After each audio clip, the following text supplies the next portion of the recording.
그들은 모두 주가 필요해. 모두 알게 되리 사랑의 주님.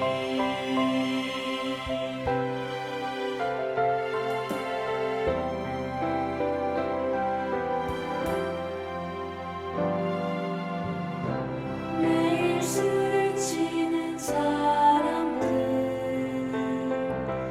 웃음기에 숨겨진 공허한 그 눈빛을 무엇으로 채우나. 모두 자기 고통과 두려움 가득 감춰진 울음소리 주님 들으시네. 그들은 모두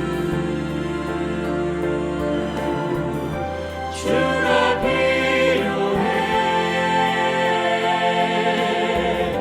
깨지고 상한 마음 주가 여시네. 그들은 모두 주가 필요해. 모두 알게 되리 사랑의 주님. 그들은 모두 주가 필요해. 모두 알게 되리 사랑의 주님. 우리는 모두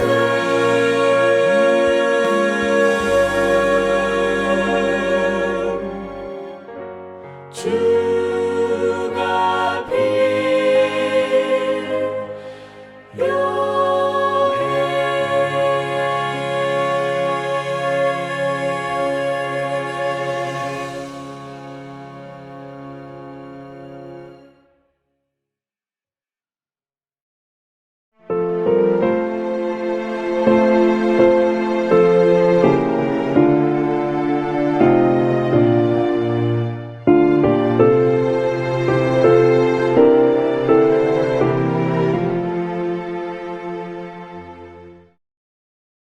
사랑하는 다코마 교회 성도 여러분, 그리고 여러 곳에서 팟빵을 통하여 유튜브를 통하여 이 말씀을 애청하는 청취자 여러분, 안녕하십니까? 다시 말씀을 가지고 여러분을 만나게 돼서 기쁘게 생각합니다. 오늘 또 좋으신 우리 하나님께서 말씀하실 때에 이 말씀이 우리에게 새로운 깨달음을 주고 혼란하고 의지로운 세상을 살아가는 힘이 되고 등불이 되기를 바랍니다. 오늘 우리가 함께 연구할 하나님의 말씀은 스가랴 14장 4절부터 11절과 16절부터 21절까지 말씀입니다. 내용이 좀 많기 때문에 다 읽지는 않고 스가랴 14장 8절부터 11절까지만 우선 함께 읽겠습니다. 8절부터 11절요. 그날에 생수가 예루살렘에서 솟아나서 절반은 동해로 절반은 서해로 흐를 것이라. 여름에도 겨울에도 그러하리라. 여호와께서 천하의 왕이 되시리니 그날에는 여호와께서 홀로 한 분이실 것이요 그의 이름이 홀로 하나이실 것이라. 온 땅이 아라바같이 되되 기바에서 예루살렘 남쪽 림몬까지 이를 것이며 예루살렘이 높이 들려 그 본처에 있으리니 베냐민 문에서부터 천문 자리와 성 모퉁이 문까지 또 하나넬 망대에서부터 왕의 포도주 짜는 곳까지라. 사람이 그 가운데 살며 다시는 저주가 있지 아니하리니 예루살렘이 평안히 서리로다. 아멘. 오늘 말씀의 제목은 하나님 나라와 구원의 완성. 하나님 나라와 구원의 완성. 이런 제목으로 하나님 말씀을 함께 나누겠습니다. 지금까지 우리가 함께 연구한 스가랴서는 바벨론에서 귀환하여 성소를 재건하다가 주변 이방 민족들의 반대로 중단된 상태에 있을 때에 하나님께서 스가랴에게 주신 기별입니다. 당시 이스라엘이 처해 있던 외부적인 여건은 성소 중건은 불가능하게 보였습니다. 장애물 앞에서 지도자들은 의욕을 상실했어요.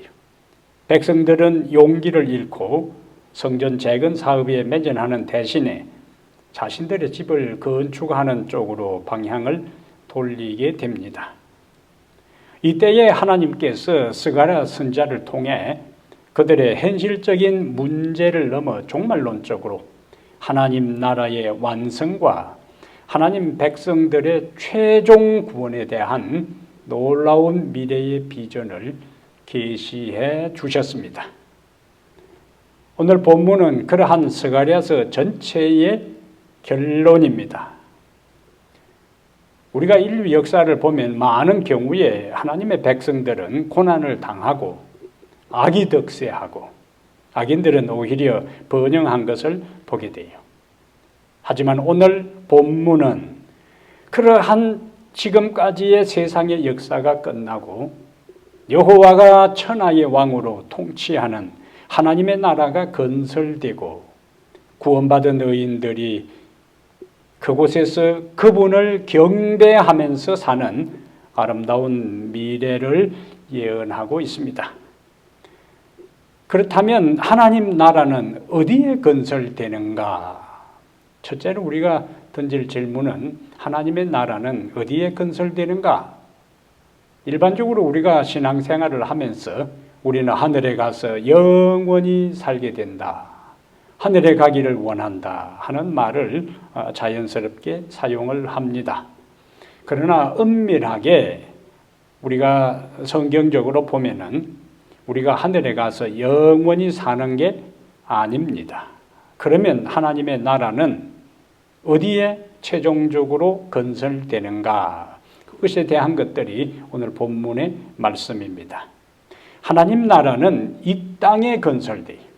이 땅에 건설되는 하나님의 나라. 그것이 4절부터 8절까지와 10절부터 11절까지 말씀을 요약하면은 이 땅에 건설되는 하나님의 나라에 대한 말씀입니다. 1절과 2절에서는 종말의 때에 하나님의 백성들이 연합된 이방 나라들에 의해 엄청난 고난을 당하는 것을 스가랴는 묘사하고 있어요. 요한은 이 전쟁을 계시록 16장에서 아마겟돈 전쟁으로 설명합니다. 요엘도 유사한 설명을 하고 있어요. 요엘서에서. 아마겟돈 전쟁은 일반 다른 교회에서 이해하는 아마겟돈 전쟁과 재림교회가 성경을 통해서 이해하는 아마겟돈 전쟁은 신학적으로 차이가 있습니다.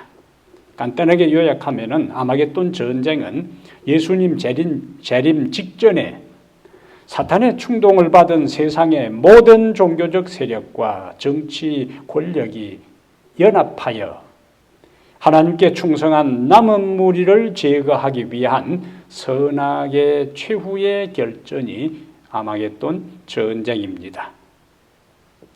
하지만 하나님의 백성들이 최악의 상황에 처해 있을 때에 14장 3절의 말씀처럼 그때에 하나님의 백성들에게는 더 이상 살 소망이 없는 그러한 때에 거대한 세상의 연합 악의 세력이, 사단의 충동을 받고 조종을 받는 악의 세력이 하나님께 충성하는 소수의 하나님의 백성을 진멸하기 위해서 달려들 그때에 3절에 여호와께서 나가사 그 이방 나라들을 치시되 이왕의 전쟁 내래 싸운 것 같이 하시리라. 하나님께서 그 전쟁에 개입하셔서 그들의 죄악의 세력을 패배시키시고 마침내 남은 백성들을 구원하시는 것이 아마겟돈 전쟁의 결론입니다. 스가랴는 오늘 본문에서 자신이 본 환상을 재림과 천년기 후에 일어날 일로 세부적으로 나누어서 예언하지 않았습니다. 왜냐하면 하나님께서 시대마다 하나님의 진리를 선지자들에게 계시할 때에 모든 것을 한 선지자에게 자세하게 다 이야기하지 말씀해 주지 않았습니다. 그렇기 때문에 스가랴 14장에도 예수님의 재림의 때에 일어날 일들과 예수님께서 다시 천년기 후에 이 세상에 오실 때에 일어날 일들이 복합적으로 나타나 있어요. 그래서 오늘 스가랴는 오늘 본문에서 자신이 본 환상을 재림과 천년기 후로 세부적으로 나누지 못하고 대신 하나님께서 종말의 때에, 역사적 종말의 때에 백성을 구원하고 마침내 하나님의 왕국을, 하나님의 나라를 건설한다고 포괄적으로 본문에서 묘사하고 있습니다. 스가랴가 예언한 4절부터 21절까지는 유다 역사에서 실제적으로 일어나지 않았어요. 그리고 예수님 재림 때에 일어날 일도 아닙니다. 4절부터는. 예수님은 재림하실 때에 땅에 내려오시지 않고 공중에 와 머무는 동안에 구원받은 사람들이 공중으로 끌어올려 공중에서 주를 영접하게 됩니다. 데살로니가 전서 4장 17절의 말씀입니다. 그런데 스가랴 14장 4절에 그날에 그의 발이, 여호와의 발이 예루살렘 앞 곧 동쪽 감람산에 서실 것이요, 감람산은 그 한가운데가 동서로 갈라져 매우 큰 골짜기가 되어서 산 절반은 북으로 절반은 남으로 옮기고, 이러한 일들은 예수님 재림 때에 일어날 일들이 아니거든요. 그러면 이것은 언제 일어날 일인가?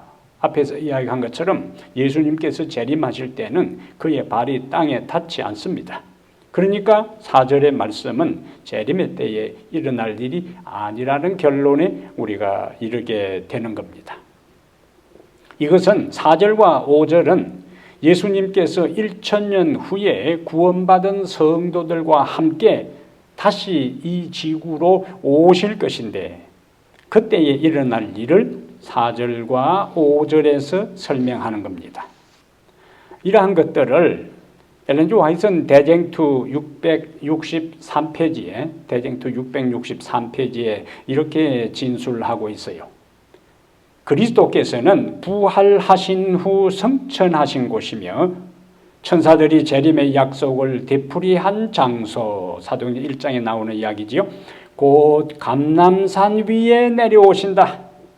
화려 찬란한 새 예루살렘 성이 하늘에서 내려올 때 그 성은 영접할 준비가 된 성결한 곳에 정착하게 된다.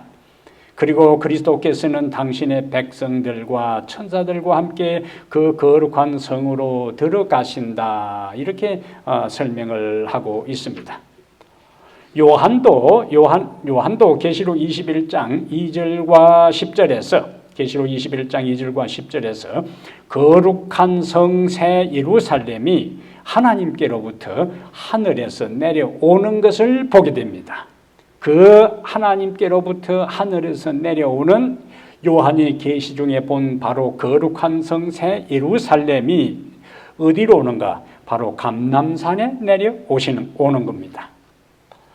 그래서 시대의 소망 830페이지에도 시대의 소망 830페이지에도 그분이 다시 오실 때에, 이것은 재림이 아니고 다시 오실, 세 번째 오실, 삼림이라 그러죠. 천년기 후에 다시 오실 때에 이 산 꼭대기에 그의 발이 머무를 것이다. 그때에는 슬픔의 사람이 아니라 영광스럽고 승리를 얻은 왕으로서 그분은 감람산에 서실 것이다.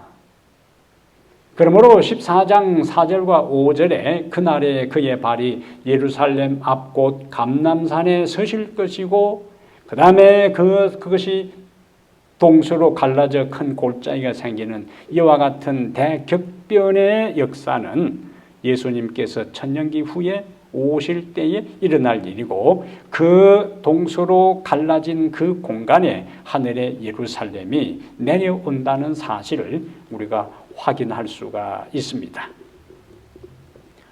스가랴 14장 6절에 보면은 그날에는, 다시 또 그날 나오지요. 그날에는 빛이 없겠고 광명한 것들이 떠날 것이라. 여호와께서 아시는 한 날이 있으리니 낮도 아니요 밤도 아니라 어두워갈 때에 빛이 있으리로다. 이 말씀은 새하늘과 새 땅에 새로운 창조 질서의 변화가 있을 것에 대한 설명이 됩니다. 우리가 창세기 1장과 2장에서 하나님께서 첫 창조 때에는 낮은 해가, 밤은 달과 별들이 주관하도록 질서를 세우셨어요. 그러나 새하늘과 새 땅에서는 하나님의 영광의 빛이 영원히 빛나게 됩니다. 어디에 그런 말씀이 있는가? 새하늘과 새 땅에서는 낮에 해가 모든 어둠을 물리치고 밝게 빛나는 조명 역할을 하는 것이 아니라 이사야 60장 20절에 보면은 다시는 낮에 해가 내 빛이 되지 아니하며 달도 내게 빛을 비추지 않을 것이요. 그럼 어떻게 하는가? 오직 여호와가 내게 영원한 빛이 되며 내 하나님이 내 영광이 되리니라고 했어요. 이 유사한 말씀이 계시록 21장 21절부터 25절에는 그 성은, 예루살렘 성은 해나 달의 비침이 쓸데없으니 이는 하나님의 영광이 비치고 어린 양이 그 등불이 되심이라. 만국이 그 빛 가운데로 다니고 땅의 왕들이 자기 영광을 가지고 그리로 들어가리라. 낮에 성문들을 도무지 닫지 아니하리니 거기에는 밤이 없을 것이라 그랬잖아요. 계시록 22장 5절에도 다시 밤이 없겠고 등불과 햇빛이 쓸데없으니 이는 주 하나님이 그들에게 비치심이라 라고 말씀하고 있습니다. 8절의 말씀을 보면은 스가랴 14장 8절에 그날에 생수가 예루살렘에서 솟아나서 절반은 동해로 절반은 서해로 흐를 것이라. 여름에도 겨울에도 그러하리라. 물이 귀한 중동 지역을 배경으로 한 성경에서 생수는 축복의 상징입니다. 생수가 흐르는 땅은 비옥한 땅이고 열매가 풍성하고 농사가 잘 되는 축복된 땅입니다. 근데 그 생수의 근원이 어디인가? 그날의 생수가 예루살렘에서 솟아나서, 생수의 근원이 예루살렘이지. 첫 창조에서 우리는 에덴 동산에서 네 강이 발원하여 온 세상으로 흘러가면서 적시도록 하나님께서 창조를 하셨는데, 재창조에서는 하나님의 도성인 예루살렘에서 축복과 은혜와 생명이 1년 내내 온 세상에 흘러가도록 하실 것입니다. 우리는 이 장면을 계시록 22장 1절에서 볼 수 있어요. 계시록 22장 1절에 또 그가 수정같이 맑은 생명수의 강을 내게 보이니 하나님과 및 어린 양의 보호자로부터 나와서 길 가운데로 흐르더라. 이렇게 말씀하고 있습니다. 그 장면을 가만히 머릿속에 생각해 보세요. 수정같이 맑은 생명수의 강이 흐르는 그 모습을 생각해 보세요. 그리고 그 양 강가에 생명 강가에 생명나무가 있고 매 달마다 열매를 맺는 그곳에서 예수 그리스도와 구원받은 사람들이 천사들과 함께 담화하고 행복하게 사는 평화로운 광경을 한번 묵상해 보시기를 바랍니다. 그곳에 있을 때에 그런 분위기 가운데 그런 환경에 우리가 있을 때 얼마나 상쾌하고 얼마나 신선한 기분을 느낄 수 있을까요? 인생의 삶에 지치고 고단한 삶에 피곤한 영혼들이, 인생의 목마른 영혼들이 그곳에서 영원한 만족과 행복을 경험하게 될 것입니다. 이런 생수를 미리 맛본 우리가, 그리고 교회가 세상의 목마른 영혼들에게 생수를 공급하여 그들을 살리는 역할을 해야 할 책무와 사명이 우리에게 있습니다. 스가랴 14장 10절과 11절에는 스가랴 14장 10절과 11절에는 온 땅이 아라바 같이 되며 게바에서 예루살렘 남쪽 림몬까지 이를 것이며, 그 다음에 이제 예루살렘이 높이 들려 그 본처에 있으리니 그랬습니다. 원래 예루살렘은 주변이 시온산은, 예루살렘이 위치한 시온산은 주변이 산으로 둘러싸여 있어요. 그리고 주변의 산들 가운데 시온산이 제일 고도가 낮다고 이야기합니다. 그러나 오늘 본문의 말씀은 예루살렘 주변 산이 다 낮아져, 예루살렘을 둘러싸고 있던 산들이 다 낮아져 평지가 되고 예루살렘의 가운데 우뚝 솟아 높아진다는 예언이에요. 여기 아라바는 나오지요. 아라바는 요단 계곡의 남쪽 지역으로 구약에서는 전통적으로 물이 풍족하여 사람이 살기 좋은 곳으로 알려진 곳입니다. 게바에서 예루살렘 남편 림몬 나오지요. 게바에서 예루살렘 남편 림몬 하는 것은 예루살렘을 제외한 모든 나머지 땅들을 통칭하는 말씀이에요. 그러므로 결론적으로 예루살렘 주변 땅들은 다 낮아져서 평지가 된다는 것이고, 그리고 그곳이 아라바같이 되어 모든 땅이 사람이 살기에 가장 좋은 적합한 환경으로 회복될 것에 대한 비전과 약속이 됩니다. 11절에는 스가랴 14장 11절에 사람이 그 가운데에 살며 다시는 저주가 있지 아니하리니 예루살렘이 평안히 서리로다. 스가랴가 이 환상의 말씀을, 이 이상의 말씀을 당대 유대인들에게 전했을 때에 유대인들이 이 스가랴의 미래의 비전에 대한 예언을 들을 때에 얼마나 가슴이 뛰고 뭉클하고 감동을 받았을까요?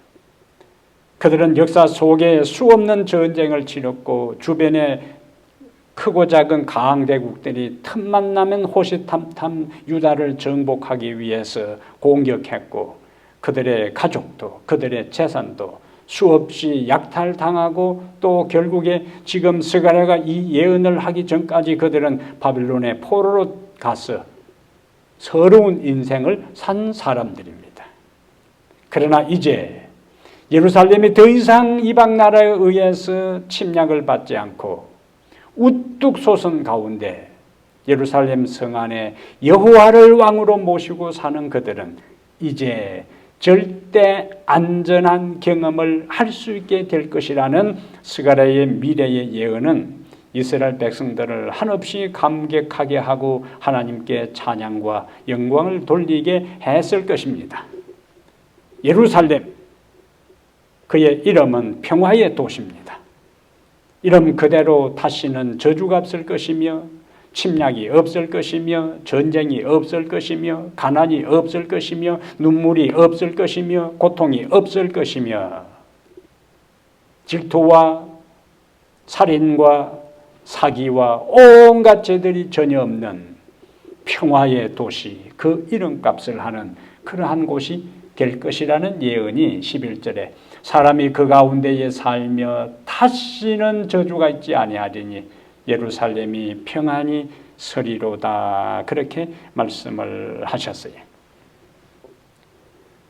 그곳에 다시는 저주가 없다 하는 말씀이 다시 계시록 22장 3절과 4절에 다시 저주가 없으며 하나님과 그 어린 양의 보좌가 그 가운데에 있으리니 그의 종들이 그를 섬기며 그의 얼굴을 볼 터이요. 요한계시록 21장 9절부터 21절에 구원받은 사람들이 하늘에 가서 우리가 구원받아 하늘에 가서 하늘에 이 땅의 감람산에 하나님이 예비한 그 예루살렘, 이 땅의 감람산에 다시 내려올 그 예루살렘을 감동적인 필지로 요한은 계시록 21장 9절부터 21절에 묘사하고 있어요. 읽어보시길 바랍니다. 그리고 틈날 때마다 그 장면을 묵상해 보시기를 바랍니다. 얼마나 감동이 되고 얼마나 은혜가 되고 얼마나 가슴이 설레게 되고 그곳이 그리워지는지 하늘을 소망하며 살아가게 되기를 바랍니다. 하늘을 바라보고 하늘을 소망하고 하늘을 그리워하고 하늘을 마음속에 항상 품고 있는 사람은 마침내 그곳에 있게 될 것입니다. 세상을 바라보고 세상을 생각하고 세상을 가슴에 품고 살아가는 사람은 이 땅에 그대로 있다가 최후를 마치게 될 것입니다. 우리가 어디를 바라보고 무엇을 마음에 품고 있느냐에 따라서 우리의 인생의 운명이 달라지는 것입니다. 이왕이면은 우리의 마음에 다시는 저주가 있지 않고 평화와 기쁨과 감사와 감동과 행복과 은혜와 눈물이 있는 기쁨의 눈물이 있는 감동의 눈물이 있는 하늘을 소망하며 그리워하며 가슴에 품고 살아가다가 그곳에 마침내 있게 되는 축복의 성도들이 되기를 바랍니다.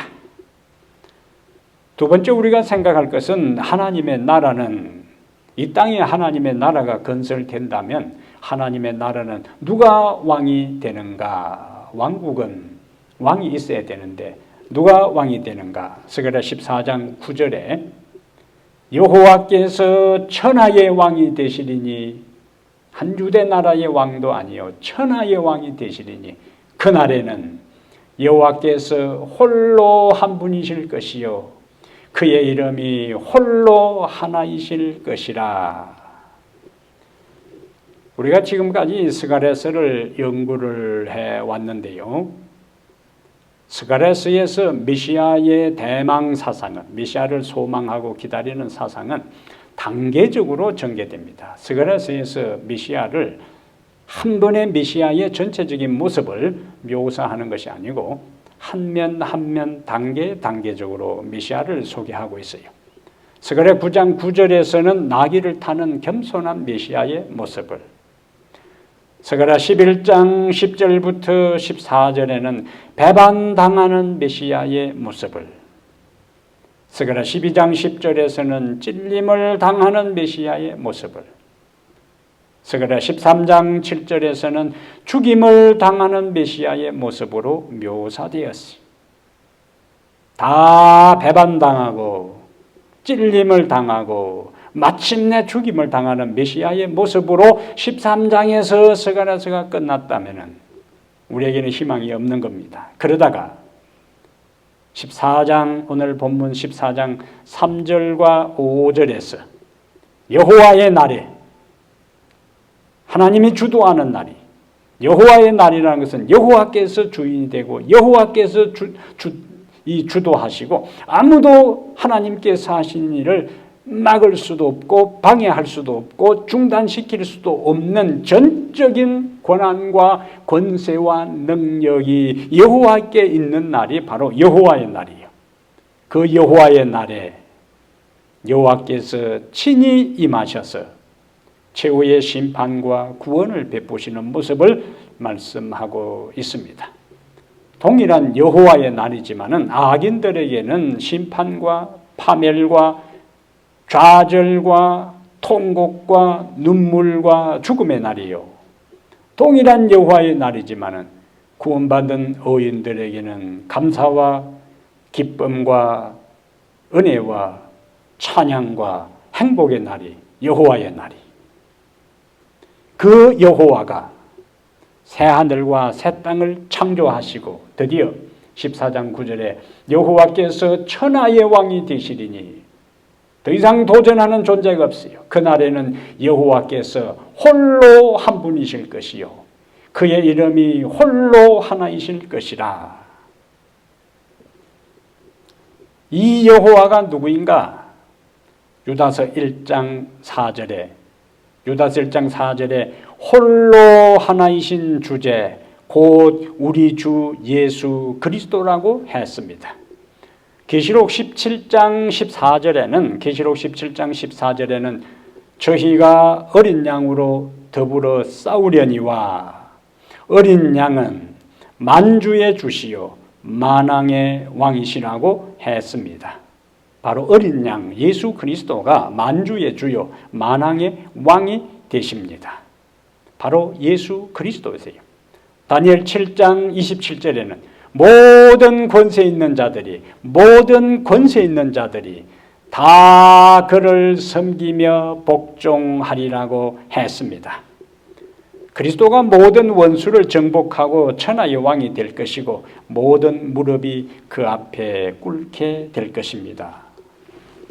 모든 무릎이 그 앞에 꿇게 되는 것에 대해 빌립보 2장 10절과 11절에 자, 빌립보 2장 9절부터 11절은 우리가 한번 찾아보겠어요. 그동안 말씀을 듣기만 들었으니까 눈으로 직접 한번 확인을 하겠습니다. 빌립보에서 바울은 예수님의 고난과 겸비에 대한 것을 쭉 말씀을 하시고 십자가에 결국 죽으셨다. 내려갈 때까지 내려갔어요. 그런데 예수님의 내려감은 십자가에 죽으신 것으로 끝나지 않고 이제 반전이 일어납니다. 놀랍고 엄청난 반전이요. 빌립보 2장 9절 이러므로 하나님이 그를 그냥 높인 게 아니요 지극히 높여 모든 이름 위에 뛰어난 이름을 주사 모든 이름 모든 존재들이요 이 세상에 낮은 자 높은 자 가난한 자 부한 자 존귀한 자 비천한 자 할 것 없이 남녀노소 빈부귀천을 막론하고 모든 존재 위에 뛰어난 존재가 되게 하사 이름을 주사 10절에 그 범위가 얼마인가? 하늘에 있는 자들과 땅에 있는 자들과 이름 그대로 온 천하입니다. 온 우주요. 하늘에 있는 자들과 땅에 있는 자들과 땅 아래에 있는 자들로 모든 무릎을 예수의 이름에 꿇게 하시고 11절에 모든 입으로 예수 그리스도를 주라 시인하여 하나님 아버지께 영광을 돌리게 하셨느니라. 아멘. 그리고 그분이 영원히 망하지 않을 나라에서 천하의 왕으로 영원히 통치하게 될 것입니다.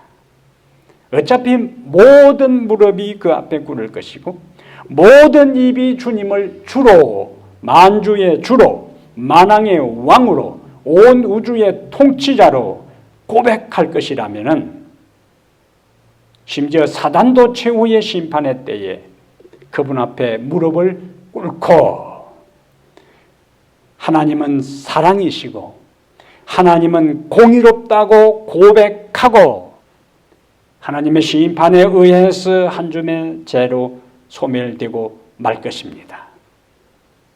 어차피 성경의 역사를 보면 어차피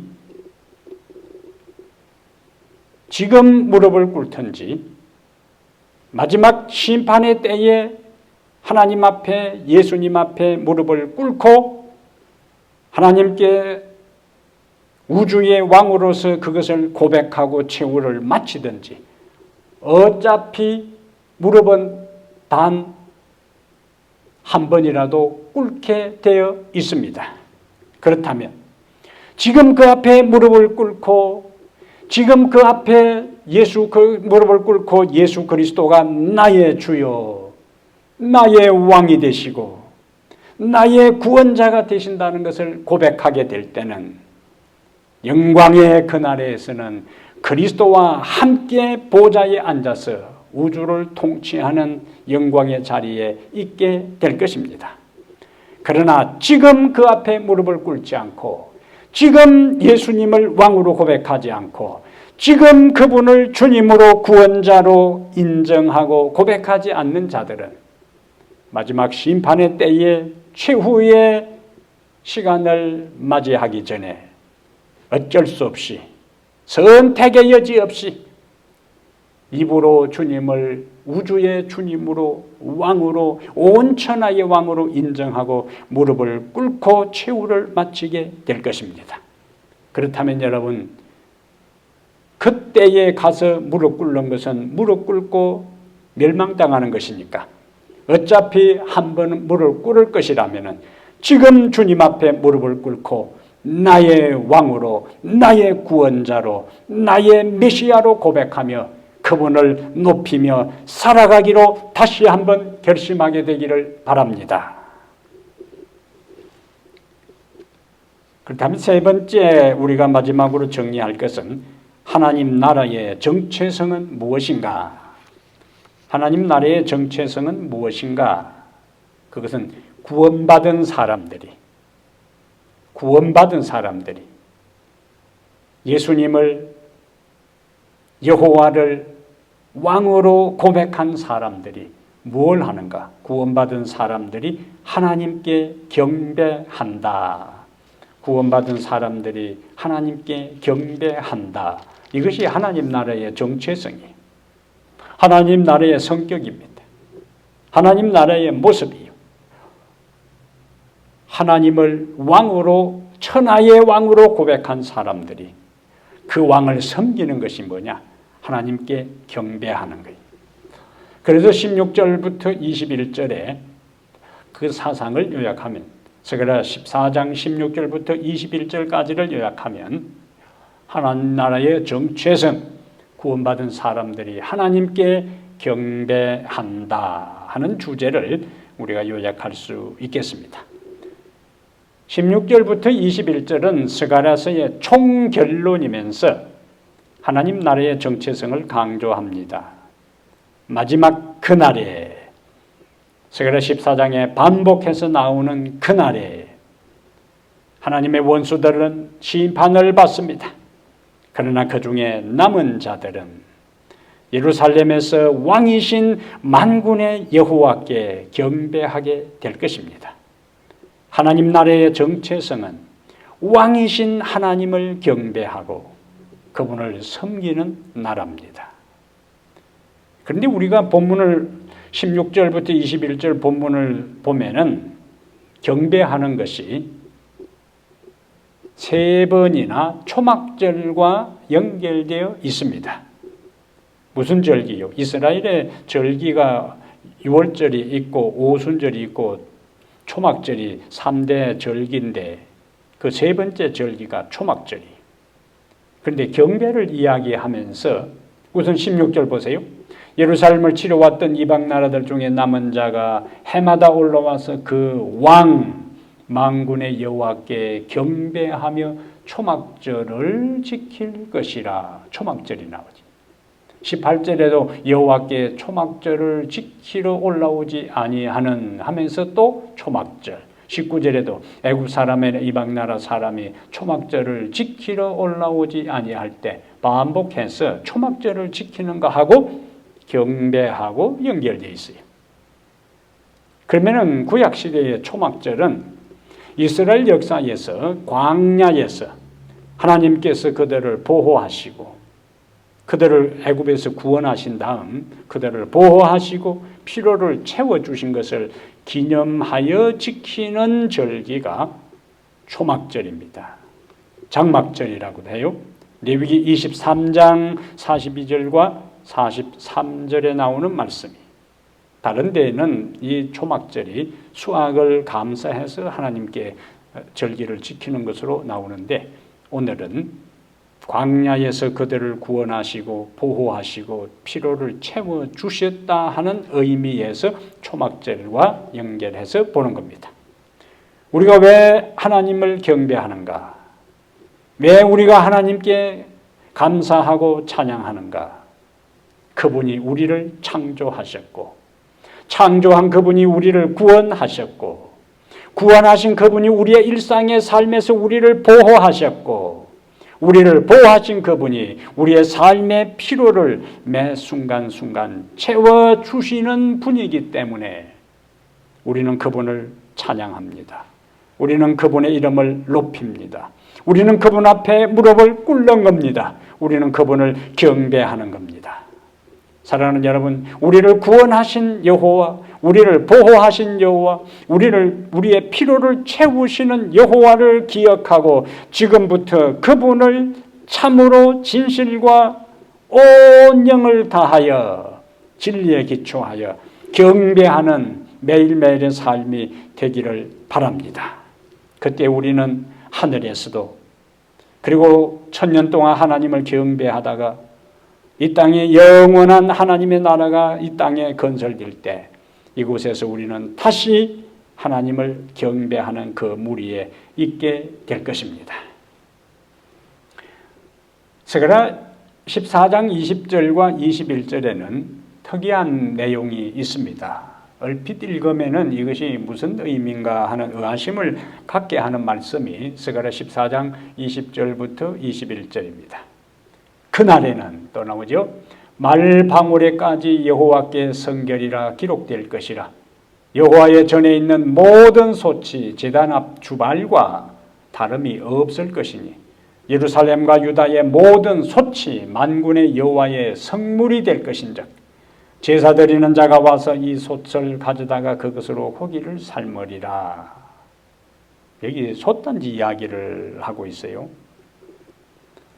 원래 여호와께 성결이라 하는 말은 어디에 쓰여 있는 말이죠? 대제사장의 이마에 두른 금판에 새겨져 있었습니다. 출애굽기 28장 36절에 있는 말씀이지요. 그런데 새하늘과 새 땅에서는, 하나님이 건설한 새하늘과 새 땅에서는 여호와께 성결이라는 그 말이 20절에 보니까 그날에는 말방울에까지 여호와께 성결이라 기록될 것이며 이렇게 표현을 하고 있어요. 말방울, 말은 여기 하찮은 것에 대한 상징적인 의미로 사용된 것처럼 보입니다. 말이 고대의 말들이 장사하는 데 사용되고 수송하는 물건을, 화물을 수송하는 데 사용되던 그 말방울에까지 여호와께 성결이라고 기록되었다는 것은 뭘 의미할까요? 이 말은 일상적인 평범한 일, 하찮은 일처럼 여겨지는 하찮은 물건, 하찮은 일, 일상적인 일을 포함하여 삶의 모든 것이 옛날에 구별된 제사장이 구별된 성전에서 구별된 일, 의식적인 봉사를 하는 것처럼 거룩해질 것이라는 의미가 됩니다. 심지어 성전에 있는 요리하는 솥과 개인의 집에 있는 솥이 그날에는 모두 여호와께 거룩한 것이 될 것이라고 하잖아요. 그것은 그의 백성들의 삶이 일상적인 것과 거룩한 것이 더 이상 구별되지 않는다는 거예요.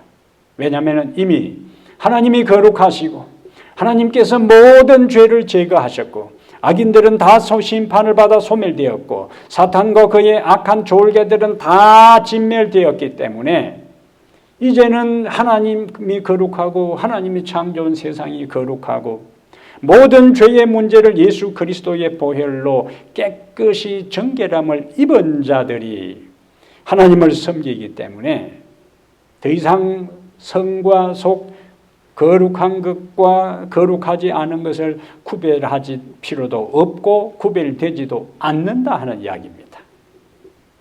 그러나 지금은 우리가 이 땅에서 아직도 성과 세속이 공존하고 있는 것, 정한 것과 부정한 것이 함께 존재하는 이 땅에서는 하나님의 백성들의 모든 삶을 의도적으로 거룩하신 여호와를 섬기는 백성답게, 거룩하신 하나님의 백성답게 우리의 삶, 생각하는 것, 듣는 것, 보는 것, 먹는 것, 마시는 것, 모든 것들이 여호와께 거룩한 삶을 살아야 하는 것입니다.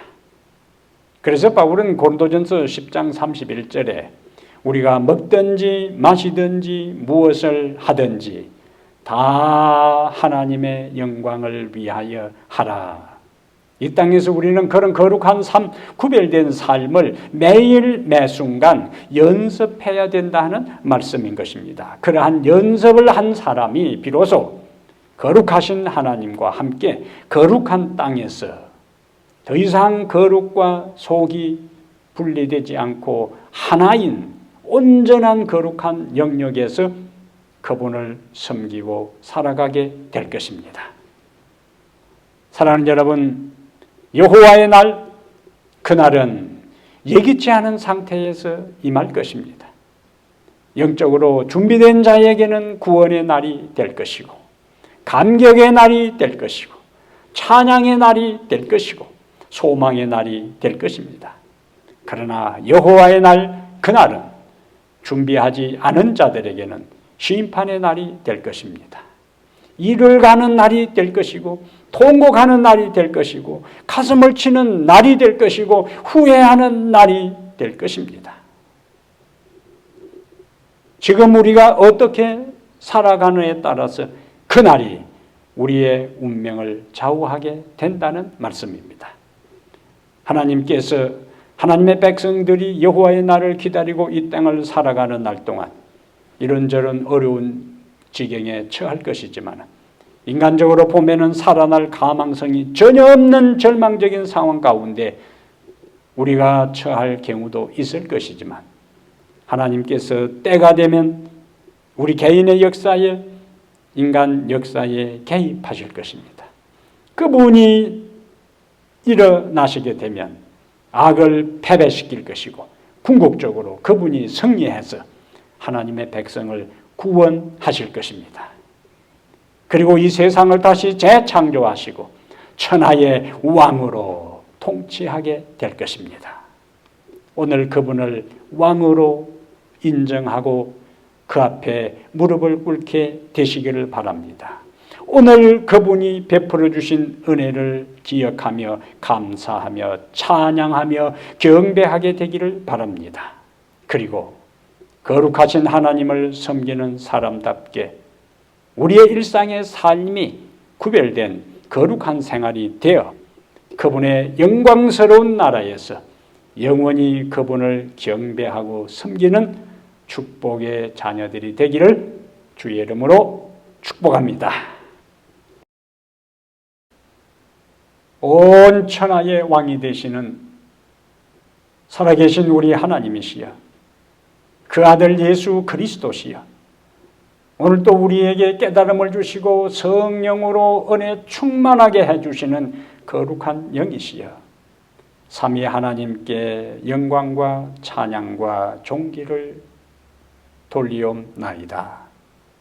우리 하나님, 그날이 얼마 남지 않았습니다. 그날 여호와의 날이 우리에게 심판의 날과 통곡의 날과 후회의 날과 멸망의 날이 아니라 감사와 기쁨과 소망과 찬양의 날이 될 수 있도록 지금 예수 그리스도를, 만군의 여호와 하나님을 우리의 왕으로 섬기게 해 주시옵소서. 그리고 그분이 우리의 왕이 됨을 고백하며 매일 매 순간 구별된 삶, 거룩한 삶을 살아가게 하옵소서. 이렇게 우리가 살아갈 때에 여호와 하나님은 우리의 인생에 간섭하사 우리의 삶을 회복시키시고 이 땅을 회복시키시고 마침내 여호와 하나님이 천하의 왕이 되시는 그곳에서 영원히 주님을 경배하고 찬양하는 거룩한 백성으로 우리를 삼아주실 것을 믿습니다. 우리 모든 이 방송을 듣는 사랑하는 주의 성도들이 그날 그곳에서 여호와 하나님을 왕으로 경배하며 찬양하는 그곳에 우리 모두 있게 하여 주시옵소서. 우리 주 예수님 이름으로 간절히 기도하옵나이다. 아멘.